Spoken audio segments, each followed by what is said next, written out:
Hey, ladies and gents, and welcome to the Controlled Interest Gamecast, where we talk about video games and everything happening in the industry, episode 178. As always, I'm joined by Jordan. Hey, ladies and gents, welcome to the Controlled Interest Gamecast, where we talk about video game type shit, and it's episode one something. And I've got my fabulous guest, Jerrad. How you doing, Jerrad? Come on down. I'm doing great. No Dom this week. He wasn't able to join us, but I think it's only fitting that before you head out after episode 180, we had one more fireside groove between the two of us. It seems only right. Yeah, so Dom should be back next week. That'll be the penultimate? What's the word I'm looking for? Penultimate? Yeah, penultimate Jordan episode.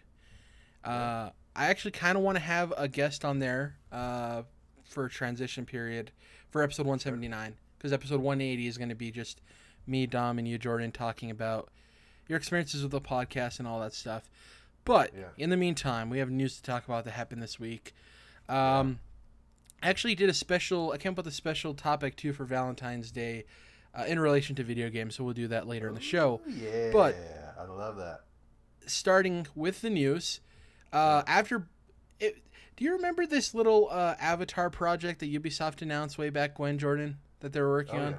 Oh yeah. So for those who don't remember, Avatar project. Yeah, big old AAA meaty video game.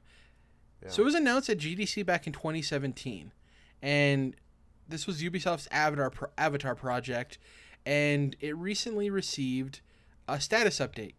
So, a producer at Ubisoft's Massive Entertainment, which if you don't know, they're the developers behind The Division and its sequel, The Division 2. They're also the studio behind this Avatar game. One of the producers came out and reaffirmed, because he was asked, like, hey, that Avatar project you guys announced like 3 years ago, what's the deal? Like, was there a mishap with, like, Fox getting purchased by Disney? Like, what happened there, right? Well, he just said, yeah, the game's still in development, still chugging along. I can't give you guys an update as to when it's going to release. Yes, but it's still in very much in active development.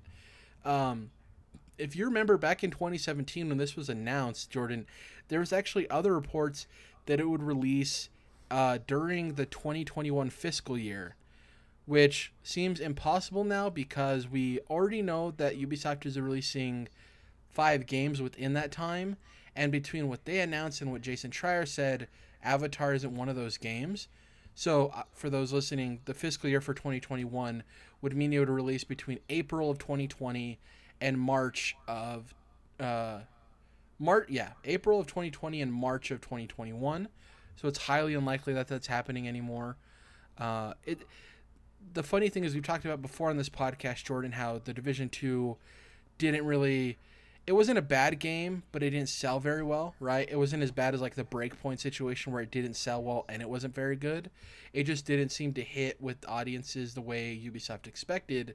And I wonder if the less than stellar reception of that game kind of pushed them more towards Avatar for Massive Entertainment, because they have teams working on both of them. But I wonder if the lack of success for The Division 2 kind of had Ubisoft realigning their priorities. What do you think?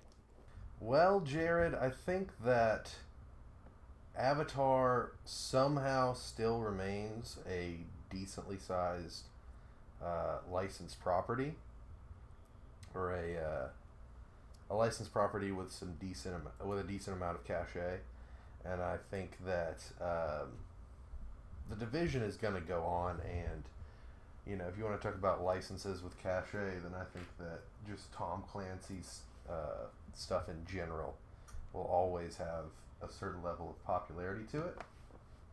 Yeah. So, I don't see them, like, abandoning Division or any Tom Clancy stuff anytime soon, but, Avatar could, if they actually made a dope-ass game, it could be a pretty big hit. I could see that happening. Yeah, especially along with the sequels coming out in the coming years. It could hit at the perfect time. Oh, yeah. Yeah. So, that's pretty much it there. Not a whole lot of news outside of that, but it is cool to get confirmation that it still is in development because, like we said, with Disney acquiring Fox, with, rights and IP ownership, you don't know if, what projects have been canceled, which ones have stayed, and all that stuff can get messy. So it's good to hear that it's still being worked on. What if they started over the Avatar movies 2, 3, 4, and 5 that we've been hearing about? Oh God. Yeah. Don't even get me started on that whole situation with James Cameron. Yeah. A couple of weeks ago, I think at this point, I can't remember exactly when it happened. We had found out that Sony acquired Insomniac Games, right? Yes. Obviously, a developer that everyone loves. A developer that people thought Sony should have acquired a long time ago because their relationship has been a really solid one for years at this point. It was so weird when they did Sunset Overdrive for Microsoft because people for the longest time associated Insomniac Games with Sony, despite them not officially being a first-party owned development studio. Right. Well, it turns out we have the actual numbers of the acquisition. Yes. In a recent Sony earnings report, it was said that they acquired Insomniac Games for $229 million. Honestly, Now, when you see that number, you're like, whoa, that's a lot of money for a developer that, their biggest hit was Spider-Man in terms of sales, right? And it's like, well, that's a lot of money. But to put this into perspective, I went and grabbed some numbers from other acquisitions in the video game world to kind of compare them. Yeah. None of these are adjusted for inflation, by the way. Okay. It's not hugely important because most of these have happened in the last 10 years. One of them almost 20 years ago, but there's only one of those. So, first off, Microsoft purchased Rare in 2002 for $375 million. Which is quite a bit. Oh, yeah. And I love Rare, but since then, it doesn't seem like that's a lot of money for a studio that's basically done the Rare collection and then Sea of Thieves for the most part. They've obviously had some games here and there, the Perfect Dark game on the Xbox and stuff like that, but almost $150 million more dollars than Insomniac. Yeah. More than that if you adjust for inflation, obviously. Next, Activision Blizzard purchased mobile developer King for $5.9 billion in 2016. That's obviously it's a whole other realm. For Star Wars, isn't it? Yeah. Which is but man, King with that Candy Crush, fuck. so much money. Yeah. This is one that people don't remember. In 2007, EA bought BioWare and Pandemic. It was kind of like a package deal. Yeah. They bought BioWare and Pandemic for $375 million. So think about that. Microsoft bought Rare for the same price that EA bought BioWare. And you're talking about BioWare in its heyday when it just is coming off, the release of Mass Effect. Well, so it's right there when it's about to hit its stride. Pandemic was a great studio. EA just decided to shut them down when they were done with them, so. And the last comparison I wanted to throw in is a Sony to Sony comparison. I wanted to try to pull up the numbers for Sucker Punch, but they never publicly disclosed those. But in 2012, they did disclose the numbers for what they purchased Gaikai for, which is kind of funny now when you look back at it because they don't even really use that service, and now they've gone to Microsoft to use their Azure cloud servers. Yeah. But in 2012, they paid $380 million for Gaikai. Mm-hmm. So, yeah, in relation, it may look like, without knowing the numbers for these other game developer acquisitions, you may think whoa, $229 million for Insomniac, that seems a little high. But in my opinion, I think they got a deal. I think that, it seems like the right price for both sides. It seems like enough money for Insomniac to get purchased, and it seems like a small enough amount where it's not going to, Sony's success in the PlayStation realm isn't going to be decided by Insomniac's output. So the weird thing, I just thought it was cool that they bought Insomniac for $229 million, right? Yeah. But they're not going to turn around and say, "All right, Insomniac, now you have to use that $229 million to operate." So Sony's going to pay their operating costs. You know what I mean? Because they're now an in-house studio, so it's like, what is that $229 million going to now? Are they just signing mad bonus checks and everybody's getting a raise and shit like that? Well, it's funny to think about the stockholders who like have no interest in a Insomniac after it's been purchased. So it's like some people are just cashing out, dude. Yeah. Like, oh, I'm gone, you know? Just like, Yeah. all right, peace. Um, yeah, it's really interesting because the moment Spider-Man 2 comes out, it has a really solid chance to easily erase this money that's being, at least make a dent in it with sales and stuff. So I think it was a smart purchase. It's cool to see the numbers. I wish we saw more numbers, but I understand why they don't want to release them. Like, Yeah. think about all of the studios Microsoft acquired, and we don't know any of those numbers. I'm talking about in the last 2 or 3 years. Like, we don't have any of those numbers for Obsidian or Double Fine. None of them. So it's cool to see that we got the numbers for Insomniac Games. Yeah. They're also, one I didn't list, Minecraft was purchased for, I think, $3.5 billion as well by Microsoft. Yeah, that's right. Mo Yang. Yeah. Yeah, Mo Yang. Next up, speaking of Sony, a developer that they've had a strong relationship with, Quantic Dream, they announced on their 23rd anniversary that they are officially a self-publishing independent studio moving forward. Nice. So I want to get to their quote in their blog post. They said, "And so, for the first time in 23 years of working with prestigious publishers, we are now in a position to self-publish. This new venture will allow us to make decisions in total independence and to address the technological and strategic opportunities of next-generation platforms. It will also allow us to help other developers by providing investment and development support so that they can fully express their talents. We want to support creators of original projects and help them, in turn, to achieve their vision and offer quality, groundbreaking experiences." So I want to pull two things from this. One, next generation platforms to me tells me that one of the big pushes for them to become a self-publishing developer is that they want their games on more than just Sony's platform, right? Sure. They want to put it on PC, which we've seen recently with their last couple of games, and they want to put it on Xbox, maybe Nintendo, I don't know. Yeah. And the other part here is it seems like they want to work with smaller developers and help them publish their games, which is cool. I'm just worried because their games don't make Borderlands money, and we've seen Gearbox make some weird, questionable publishing decisions, and they're able to survive on that because they make so much money with Borderlands. Yeah. Quantic Dream doesn't pull in that type of 2K money as well. Yeah, exactly. And I'm worried that if Quantic Dream makes one misstep with the publishing an indie title and investing on it doesn't hit, that could sink them. Then again, you go from that perspective of the reports we've heard about Quantic Dream and the way David Cage runs that studio.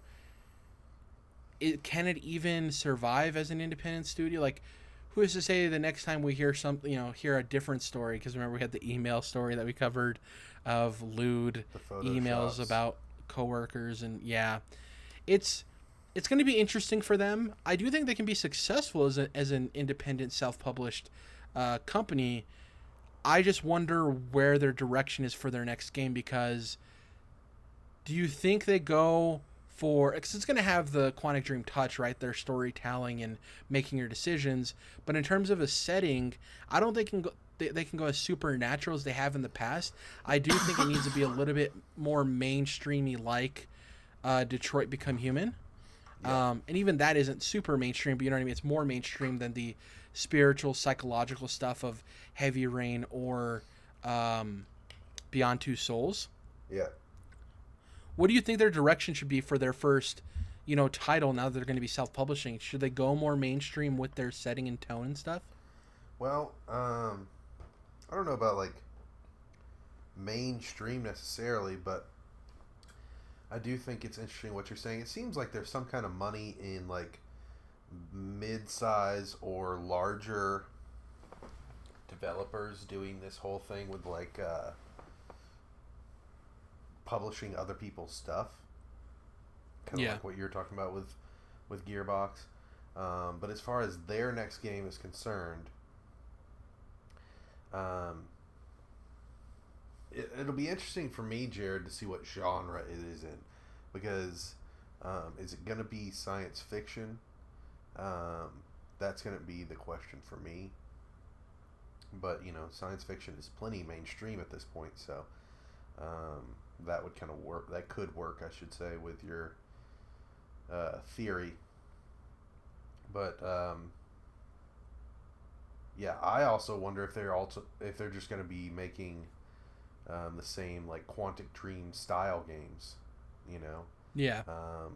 Kind of like Supermassive did with Until Dawn. Are they going to do that, or are they going to do like some third-person action, first-person shooter, all different kinds of stuff they could crack into? So I'm interested from all those angles with Quantic Dream. Yeah, like we're not even sure if they're going to do it like a $60 AAA like full type of experience, or they might turn and go, hey, let's make these shorter experiences. Maybe they're 3 or 4 hours long, but they're reduced in price. You know what I mean? So quicker development cycles. Yeah. It'll be interesting to see what they choose. Yeah, it's they must have all of that legal stuff like under the like, you know, finished, because I doubt you'd want to leap into independent waters with some court cases still to be resolved, you know, some lawsuits sure. maybe. Yeah. Yeah. So it'll be interesting. 23rd anniversary, you know, it's tough for businesses to last 5 years, let alone 23. So props to them, because they don't, like we said, they don't make the most mainstream games. Like Heavy Rain is super kind of weird. Beyond Two Souls, obviously, even from a critical standpoint, Beyond Two Souls didn't review very well. Detroit Become Human, I think, was a little split, but it was on the positive side of split. And I'm curious.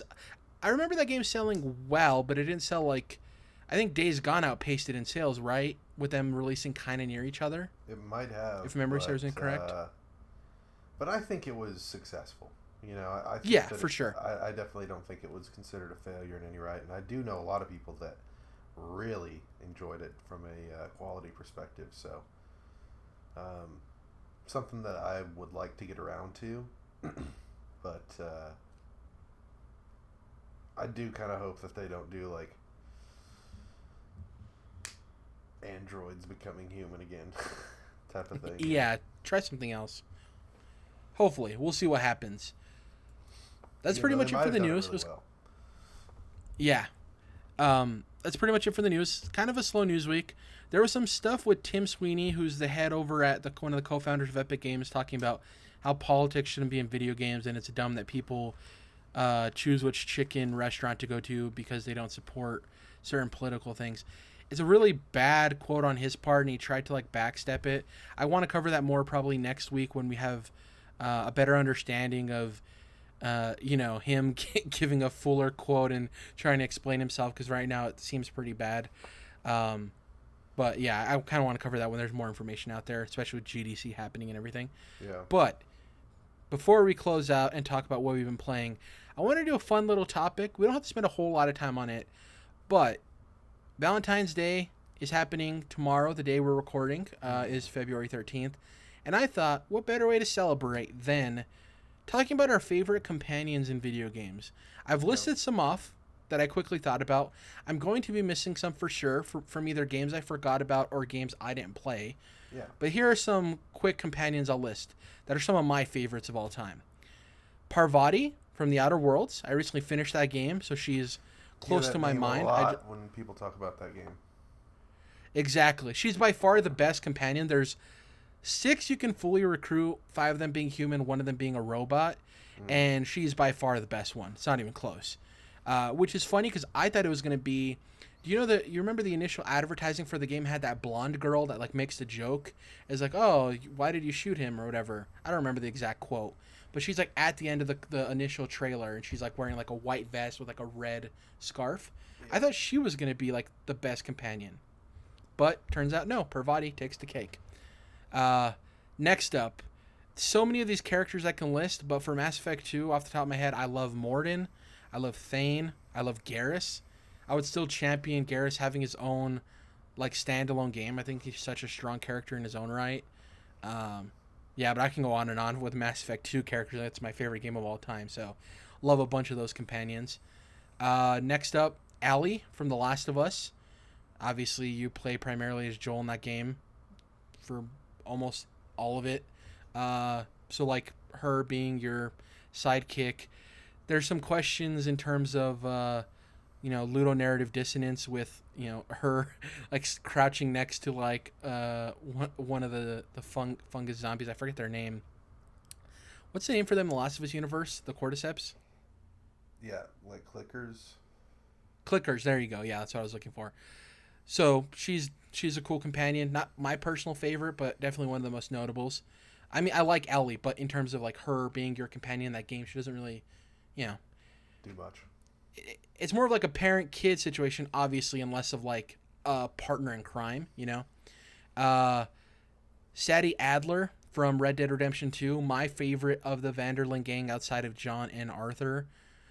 Just the fact that she starts off as a widow and becomes the most badass woman in the Red Dead Redemption universe. Like, just an awesome bounty hunter seeking vengeance. As the kids would say, I love that for her. Next up, did you play Fallout New Vegas, Jordan? No. No? So there's a hovering... it looks like a Chevy Chrysler's front end, but shaped like a ball, if that makes sense. It's like a floating droid. Chevy Chrysler? Yeah, like an OG Chevy Chrysler. Like the ones you see in front of like an old school diner. Aren't Chevy and Chrysler two different car companies? I'm not a car guy. I guess it's a Chevy then. You know what I'm talking about? Like the red candy paint with the white, and they have like the big grills in the front. I got you, Yeah. Imagine that as like a ball-shaped droid. He was the companion I chose to spend the entirety of that game with. There's other people that people like in Fallout, like Dogmeat, who's the big super mutant character. Never really got into that guy. EDU is dope. Last two I have here, Varric from the Dragon Age games. He's the witty little dwarf character that is kind of the only through line through all of the games. He's the storyteller that kind of talks about what's happening in the games, right? And lastly, Clementine from the first season of The Walking Dead. She's Lee's companion in that game, and the first season of The Walking Dead is so good. I like the other seasons, but that one is just so good. There's other people, like, I don't know if you'd consider Yoshi a companion, because like in the Super Mario games, right? Because he comes and goes, and it's not necessarily the same Yoshi, like canonically, that you keep by your side. Also, Mario in the original, like when he's riding Yoshi in, I guess it's Yoshi's Island, it's like punching the Yoshis in the back of the head. It's not really a companion type of thing. Is there any companions you can think of that I maybe forgot, or anybody I missed? So, Jerrad, I want to give a shout out to somebody who you are probably newly familiar with, or maybe have a newfound love for, I should say, which is Dandelion from the Witcher series. Ooh, yeah. Yeah. So he is also in the Netflix series as Jaskier, which I think is a translation type of thing where, as far as I understand it, a better translation for his name would be like Buttercup as opposed to Dandelion. But maybe they thought that was even more effeminate than Dandelion, and I don't know. But in the books for the English translation of The Witcher, he's called Dandelion, and so they did that in the games as well. But the original version is Jaskier, which is how they pronounce it, or how they say it in the Netflix show. So, for those that haven't played the games, that's who I'm talking about. And yeah, I think he's great in the books. He's great in the show, but he's very funny in the games, just as a video game companion. He's not with you 100% of the time, but throughout all three Witcher games, he definitely has an important role to play, and is somebody who you're excited, or at least I was excited to see. I know a lot of people are. He's a fan favorite, so he's basically just a goofy bard that is a very good foil to Geralt's more serious and kind of stone-faced character sometimes. So yeah, he balances that out really well, and so I think that makes him a great companion. Two more I just thought about. Atreus from God of War. Oh yeah. He's And he obviously actually a does companion shit. there. You can actually like choose his powers and stuff. Yeah. Uh, it's a very interesting one. And the other one, I'm surprised I forgot because I really enjoyed this game. BD1 from Jedi Fallen Order, Yeah. who's your little droid partner in crime. Yep. It's really cool when developers and writers nail those relationships because I find myself most of the time the characters I find most memorable are the ones that are the companions or the closest ones because you spend the most time with them. Like I'll remember some other NPCs you run into in a certain city or a certain location, but it's the people that are with you throughout like a majority of your journey. Like you said with Dandelion, he's not always by your side, but the fact that he always comes up means that it seems like he's along with you for the entirety of your journey, right? Sure. So seems like it's a So- shared experience type of thing. It's hard to pick one from this group, but I'm gonna say specifically a great video game companion is Charmander into Charmeleon, who turns into Charizard. Because of course all of the Pokemon that you catch along the way could be considered great companions, right? You could say Pikachu or whatever, really, but I'll just go ahead and give a shout out to the OG Fire Starter, which is, of course, as we've talked about, one of my I would say that's my favorite type of starter, and that's how I go with, like 90% of the time. So Oh, another one. I would have said this if the Halo game stopped after Halo 3.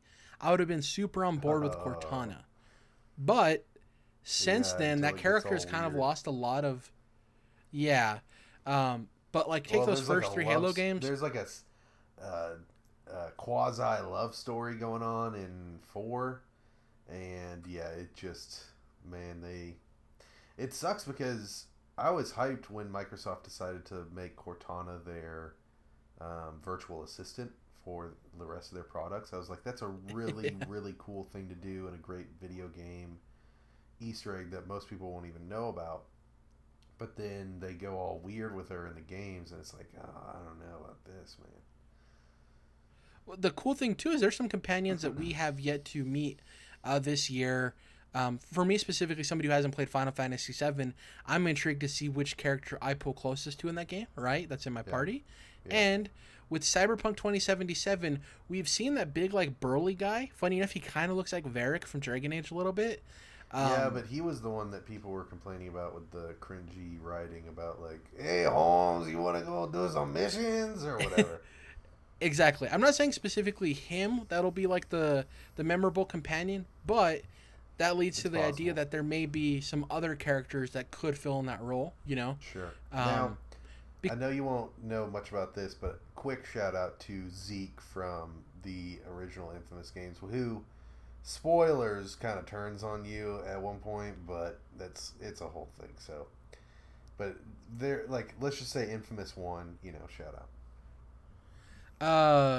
Where would you say would you put Daxter on this list? Yeah, that's the thing, is like, we could go through the PS2 platformer mascots and say, like, you got Clank. Daxter from Jack and Daxter, you got Clank from Ratchet and Clank, you got Sully and Bentley from the Sly Cooper series, and there are others. So shout out to all them as well. Thanks for bringing that up, Jared. Good job. The last one I want to mention for me is Aku Aku, the mask from Crash Bandicoot. Oh yeah. Because he's by your side that entire game. Obviously, when you grab enough of him, he makes you invulnerable.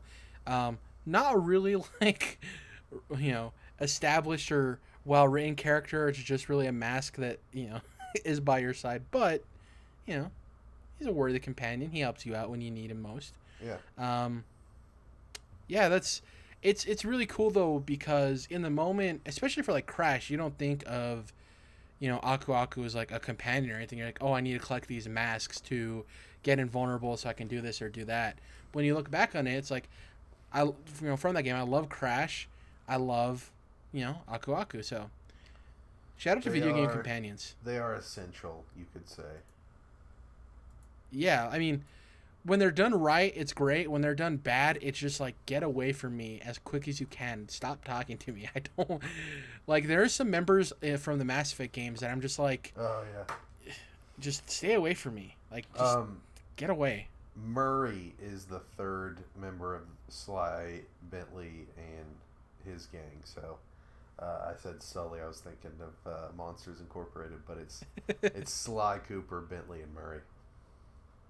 Shout out to Goofy and Donald from the Kingdom Hearts series. Sure. I mean, there's the whole meme of like, Donald, fucking heal me, because he's your mage throughout the series, and he can be a little bit fickle when it comes to healing. Now, of course, I've talked to death about how Kingdom Hearts 3 is, if you know, like, just how the fuck to play an RPG and, like, how to upgrade and shit, then you're going to be really quickly having a very easy time with that game. And so it's like, maybe they went a little bit too far. It's not even necessarily about how much healing they give you from Donald in KH3. It's just about how the enemies are not, like, they're a little bit pushover, So, but yeah, I would definitely say KH1 and 2, you are oftentimes screaming at Donald for not healing you often enough. Yeah. Heal me. Yeah. Those memes, man, so good. Yeah, I think that's it for the topic of our favorite companions in games. Shout out to Valentine's Day. Yeah. If you have somebody to celebrate it with, have a good one. If you don't, reward yourself. Yeah, buy yourself some chocolate. Have a good day. There's nothing wrong with being single. In terms of what we've been playing, I'll go through my list. So I finished The Outer Worlds. None of my opinions changed from what I said last week. I really like it. I think it's a good first step towards a franchise I could really love, but it does have that independent published quality to it, for better or worse. Yeah. The ending was cool. I think it was promising.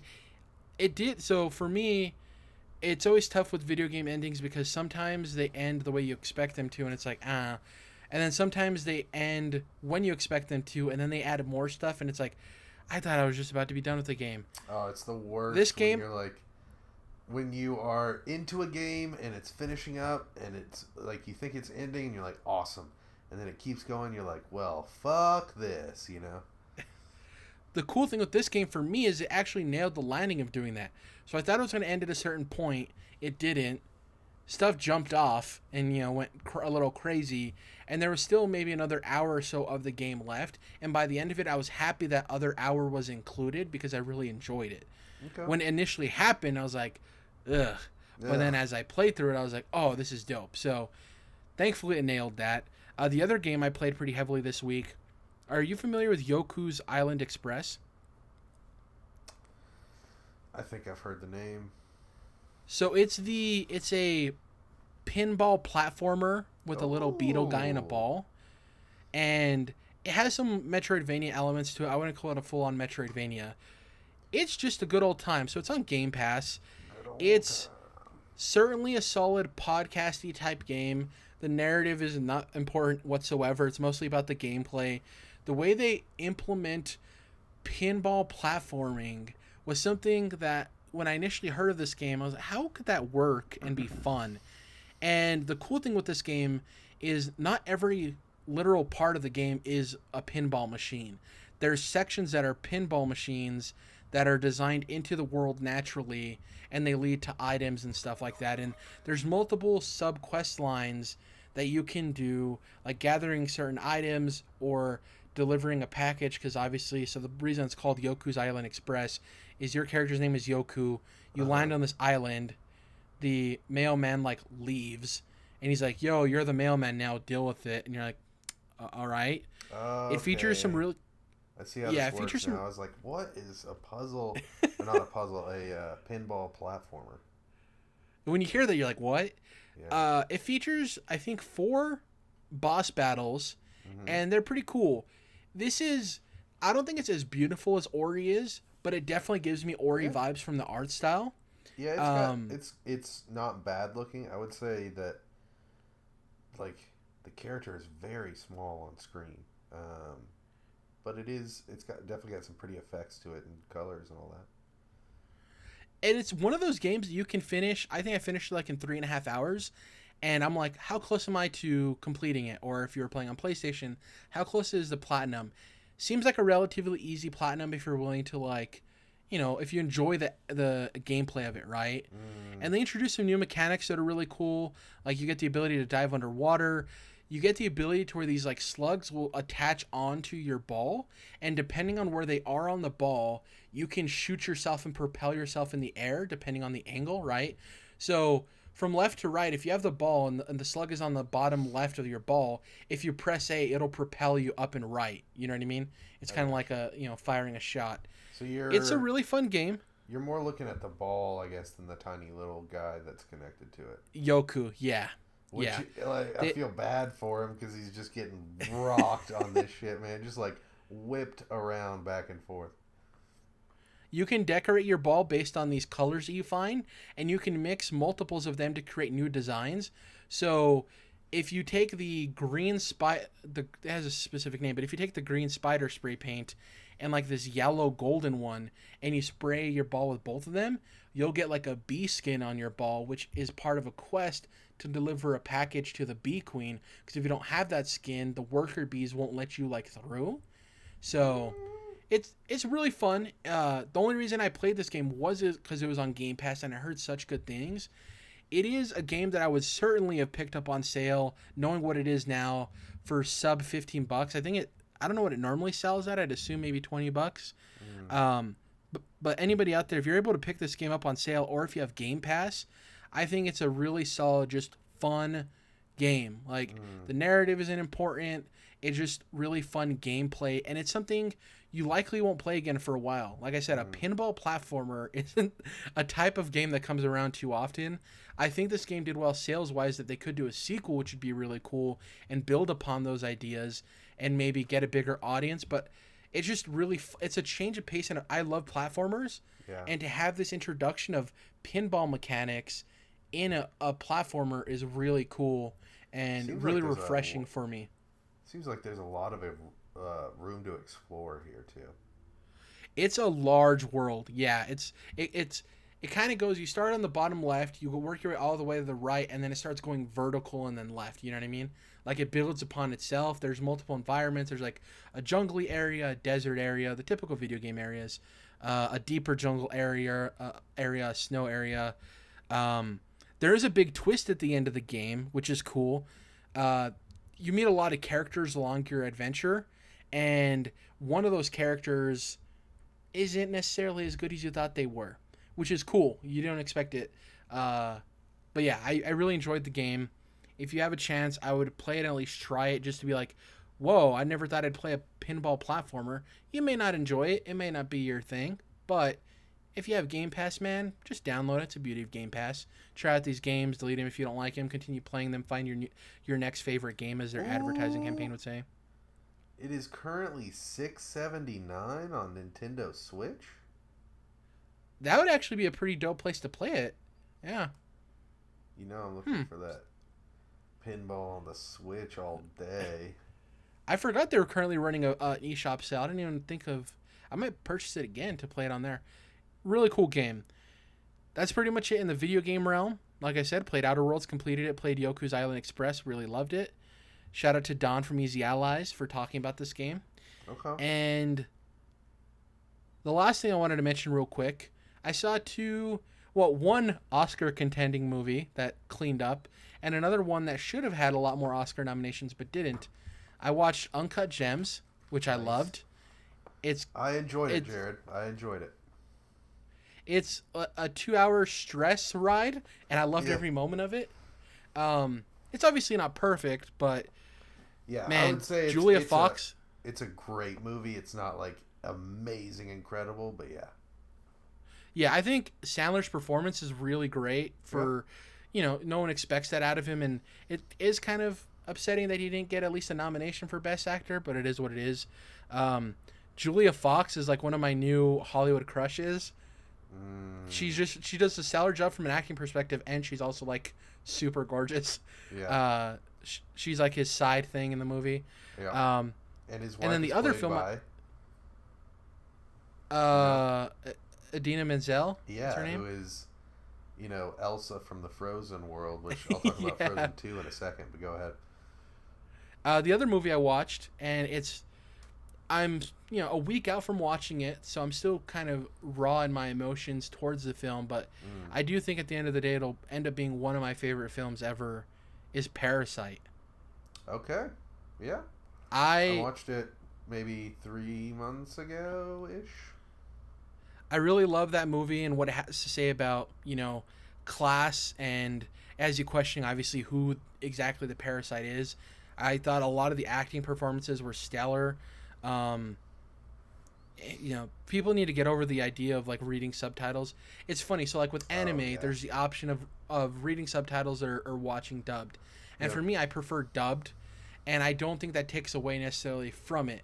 I think a movie that comes out, especially a Korean film that comes out and has subtitles, I think that's a different beast because I guess with anime, I don't associate those characters with specific actors until I hear the actor, Yeah, it's right? totally different. Because It's totally different. yeah, And also with like if they were to do an English dub of Parasite, they would do the dumb bullshit where like you can still it doesn't hear match up. the Korean voices underneath, and so Yeah, it's totally whack. And not that I would want them to like sync up every word with this other live action actor who's talking a totally different language, but it just doesn't work in the way that it can with animation. So, um, yeah, you definitely just go with subtitles on that. And if you're not willing to try out what many people say is the best movie of the year just because it has subtitles, then I think that you know you need to get over that.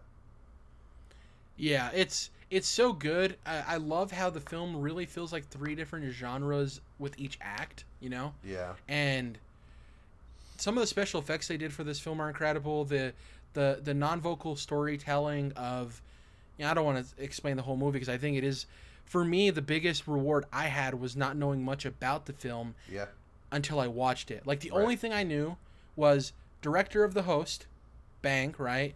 Two, one of the best films of the Director of year. Snowpiercer, Jared. Snowpiercer as well, yeah. One of the best films of the year. It's a must watch. That's all I knew, right? Yep. And I wasn't disappointed. I loved every moment of it. I think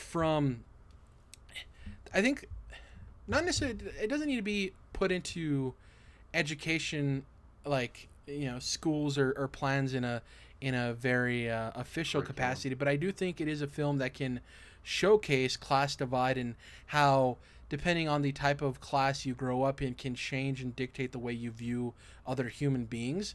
I do think there's a Mm-hmm. lot there to learn from, whether you're a native Korean speaker or you're an American speaking English. I do think it kind of traverses language in that way.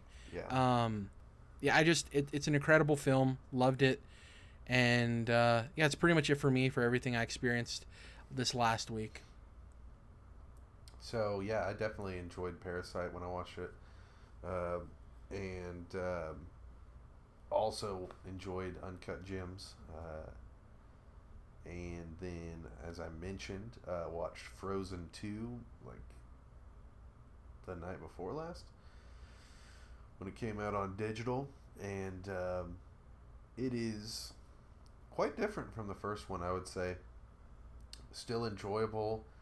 Maybe not quite as good of a movie, but I would say it's a really great fantasy story, a great fantasy movie. They really see that was kind of my favorite aspect of the first movie was the European fantasy aspects of it, and they kind of went all out just on that specific part of the Frozen experience.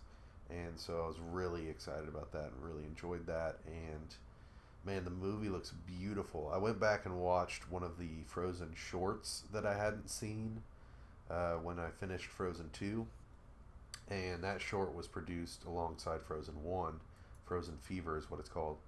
And it's like 7 minutes long, just kind of like one little song with some really cool dresses. But the animation just from 2015 to 2019 with Frozen 2 was a huge difference, and Yeah, I mean the second movie is just gorgeous looking. So definitely a shout out to Frozen 2 for sure. What else? I watched Terminator Dark Fate. I think it's good. It's nowhere near Terminator 1 or 2. I don't know if I would say it's good. It was all right. I would say it's pretty fucking mediocre. It has some great action that I really enjoyed, but having a nice sized television, I was okay with not seeing that action in the theater. It wasn't necessarily worth it just for that for me to go to the theater. That's the newest one, right? With Gabriel Luna? Is he the He's Terminator? the Hispanic guy that plays Ghost Rider. Yeah, he plays Terminator. Yes, that is. Okay. Yeah, so he was great, but it's kind of a similar thing where they took Terminator 1 and 2 and kind of remixed it for this movie in the way that they did like A New Hope with Force Awakens. I wouldn't say it was egregious, but it just felt like their coolest ideas were stuff from Terminator 1 and 2. And so he was mostly a copy of the villain from Terminator 2, the T-1000, which is just one of the best movie villains of all time. So it's like hard to measure up to, even though he did a great job. So some really cool action, as I said, and very well choreographed and kind of plotted out with Tim Miller at the helm. But a movie that I did go to the theater for, as we spoke about last week on the show, Jerrad, is Birds of Prey. And apparently now being changed from Birds of Prey and the fantabulous emancipation of one Harley Quinn, it is now changed titles to Harley Quinn Birds of Prey, as far as I have heard. I'm not sure how official you're right on that is. It seems official, so I think it should have just been called. There's my Harley Quinn impression. I think it should have been called Harley Quinn and the Birds of Prey. Because that's what the comic that's coming out to coincide is called. And that is a better flowing name than Harley Quinn. Semicolon Birds of Prey. Yeah, thank you. Semicolon Birds of Prey. And so, nonetheless, titles aside, even though obviously we know I get hung up on that shit, Birds of Prey was, for me, a pleasant surprise, a very pleasant surprise. After a lot of the DCEU movies, and specifically Suicide Squad with Harley Quinn, with Margot Robbie's Harley Quinn, I was rightfully worried about the quality of this film, but yeah, man, they really fucking brought it. The cast was amazing. The jokes, for the most part, I thought it was a pretty damn funny movie. Of course, not everything lands, but really, for the most part, I thought they had me laughing way more than I could have ever expected them to. And then, yeah, you want to talk about some action, man. It was worth it going to see this in Dolby and having that gigantic screen, because they really, really did the action well. There's plenty of slow-mo, but I felt like it was done in good taste, and the way they focused on the action allowed you to see it. You really saw what was going on. Jerrad, you and I at this point have seen plenty of action movies where you're just seeing elbows and fists. You're not really seeing flying body parts. Yeah, you're not really seeing what the fuck is going on. It's like it shows you the characters, and then it slams into like their midsections, and you have no idea what's going on, right? So, or it's shaking so much that you have no idea what's going on. So this pulls the camera back, big nice wide shots, and like I said, plenty of slow-mo, but even when it's not in slow-mo, you're able to clearly understand what is happening with the action. And yeah, just the kinetic fluidity of the movie is on fucking point. So generally just a fun flick. It certainly has its issues, and it's not. I'm not sure I would say it's a great movie, but maybe I've already said it was a great movie earlier. But I don't think it is a great movie at the end of the day. I think it's a really good movie and something that I would pop on and rewatch in the future. But it's not necessarily the best, comic book movie ever, up there with the likes of Logan or something like that. So, a good time and certainly, like I said, a pleasant surprise because at this point, there haven't been a lot of great DC movies recently, and so we've got Birds of Prey here, and then Wonder Woman 84 coming out soon. So, looks like we might be in decent shape because I'm a gigantic fan of the recent release Shazam, Jerrad. So Shazam. I wonder if Zachary Levi is going to get more Hollywood roles now. Hands, I think he could pull off a leading man. I like him. Lightning from my hands. Lightning from my hands. Man, that's kind of a spoiler for like the best joke in the movie and possibly all time, but fuck me, did I laugh my ass off at that part. I love Shazam. So, yeah, Zachary Levi killed it, and I don't see why he wouldn't be, in high demand. In high demand. Yeah, that's been it for episode 178. 2 more episodes left with Jordan. Yes. It's a sad day. The clock's tick. It's like two with me as a as a permanent co-host, but yeah. I think we can say that I'll be a regular of just like PlayStation unveiling, maybe an E3 show or whatever. I'll pop up and say hello. Definitely in the Rolodex of guests. Yeah, the sure. Guest Rolodex. In like when it's like 2 days remain, that kind of thing. It's like 2 podcasts remain. Only on the black background with the white text. They're like that's some Katana Zero shit, Yeah. Hopefully Dom's back next week. And thank you guys for listening. If you can, please follow us on iTunes. Leave us a review. Shout out to the person who's left us a 5-star review. We definitely appreciate that. Mm-hmm. Head over to YouTube, search Controlled Interest. We'll pop right up. Subscribe. Hit the bell notification so you know when we upload new videos. You can't trust YouTube sub boxes. Oof. They're sketchy nowadays. Can't trust them. Oof. And if you want to follow us for more frequent updates, go to Twitter, search CTRLINT. That's Controlled Interest abbreviated. You can find us there. We tweet all of the videos and just video game related stuff and news for stuff that's happened on that current day or whatever. I try to come with some cool, interesting tweets. With the YouTube thing, I'm just sitting here thinking, like, YouTube, how much do I have to watch a channel before you think I want to see their fucking videos? Like, right. Literally daily channel watching, and you're like, yeah, you probably don't care about that, do you? Yeah, I'm going to recommend this guy, like, doing a fart prank, because that's what you watch. Or the 18,000 music parodies that are on YouTube, Yeah. If you want to follow us individually on Twitter, you can follow Jordan at Melomotus. You can follow me at Jerrad_. Dom, who's not here this week, you can follow him at Dom's Oreos. And yeah, that's pretty much it for this week's podcast. We'll catch you guys in episode 179. See you guys then.